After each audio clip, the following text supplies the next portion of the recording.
what may become a historic breakthrough, North Korea has told South Korea's presidential envoys in Pyongyang that it is open to talks with the U.S. on ending its nuclear efforts.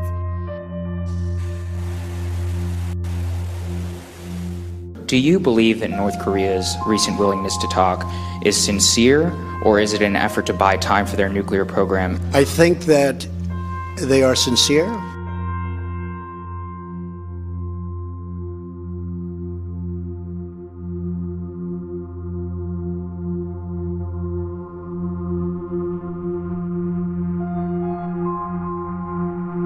Following major developments on the Korean Peninsula this morning, after an historic meeting, South Korea says North Korean dictator Kim Jong-un said the North would be willing to give up its nuclear weapons if certain conditions are guaranteed.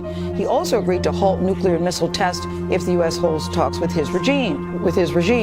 North and South Korea also agreed to hold a summit next month. Ben Tracy's in Beijing with what this apparent breakthrough all means. Ben, good morning. Good morning. These are really extraordinary developments with North Korea. The regime is now apparently saying that it won't use nuclear or conventional weapons on South Korea. It's also saying that it doesn't even need its nuclear weapons at all if it is given a security guarantee, although it's not entirely clear what that means. Now, all of this comes after this extraordinary meeting between Kim Jong-un and a delegation from South Korea that took place in Pyongyang on Monday. Their dinner together included Kim Jong-un's wife and is said to have lasted for more than 4 hours. Now, North Korean state media says that Kim says that he hopes to write a new history of national reunification. All of this could complicate the Trump administration's strategy of isolating North Korea with sanctions. The U.S. has said that it is open to diplomacy, but only if North Korea abandons its nuclear weapons program first. Now, part of that delegation to North Korea was South Korea's head of national intelligence. He is now likely to be able to give U.S. officials a good read on Kim Jong-un's state of mind and whether these rather extraordinary promises are to be believed. Ben Tracy in Beijing, these are extraordinary developments, and this is essentially what the administration has been asking for. William Brangham explores whether this is a real breakthrough or simply the North stalling for time. The announcement came from top South Korean officials who had just completed a 2-day visit to Pyongyang for meetings with Kim Jong-un. It said Kim was open to talks on denuclearization if his regime could be assured of its own long-term security. If true, this is the first time the North Koreans have said they'll even discuss disarming, which has been a consistent demand of the U.S. We turn now to two men with years of experience dealing with North Korea and different views of what this all means.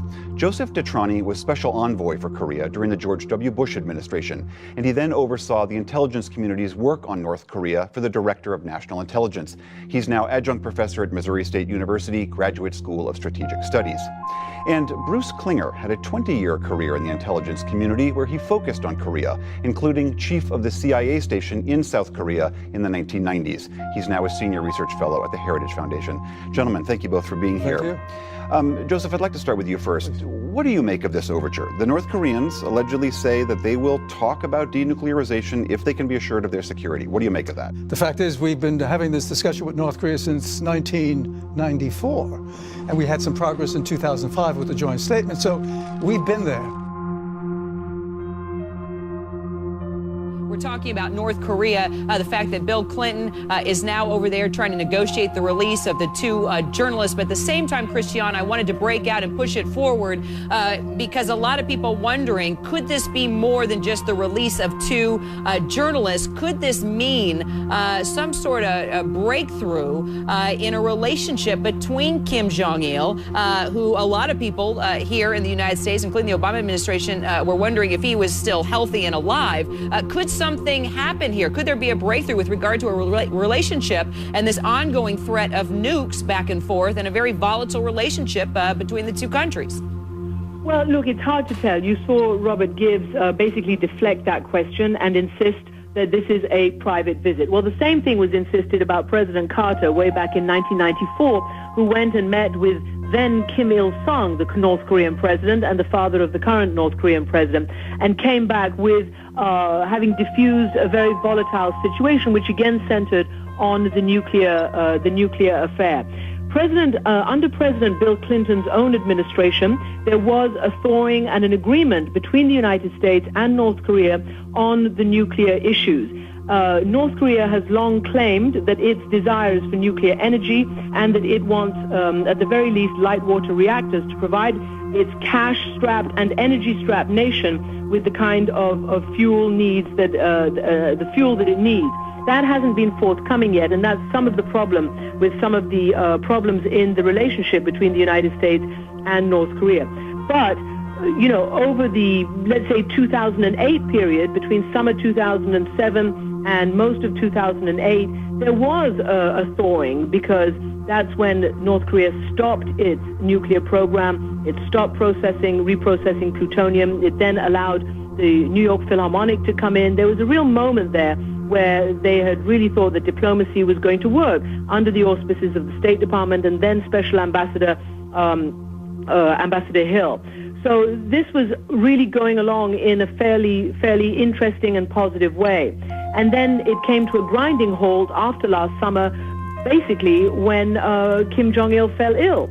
So it's unclear how this is going to be resolved, but there are many who believe that diplomacy should be tried again. Right now, North Korea has been slapped with very heavy new UN sanctions after it tested those nuclear devices earlier this year, and it's unclear how this is going to be resolved. Do you believe that North Korea's recent willingness to talk is sincere, or is it an effort to buy time for their nuclear program? And to what do you owe this recent openness to talk? Me? No, I think that nobody got that. I think that they are sincere, but I think they're sincere also because the sanctions and what we're doing with respect to North Korea, including, the great help that we've been given from China, and they can do more, but I think they've done more than certainly they've ever done for our country before. So China has been a big help. I think that's been a factor. But the sanctions have been very, very strong and very biting, and we don't want that to happen. So I really believe they are sincere. I hope they're sincere. We're going to soon find out.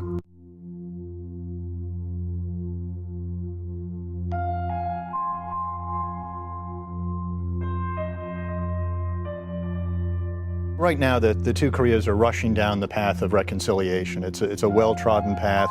To date, it's always led to both of them rushing off the cliff like lemmings. But we can always run down the path again and hope for a different result. It is a significant development. It's a bit surprising, especially considering where we were in late December, when it seemed like we were on an inevitable path to some kind of military conflict. So this is really a dramatic change. The Koreas really are leading the game right now. There's some concerns in Washington as to how eager South Korean President Moon is, whether he will have less conditions or more eagerness than the U.S. may want.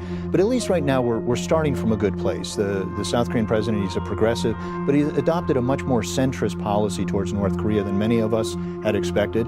He reversed himself on a number of issues. So now he was, up until now, been pushing pressure over engagement.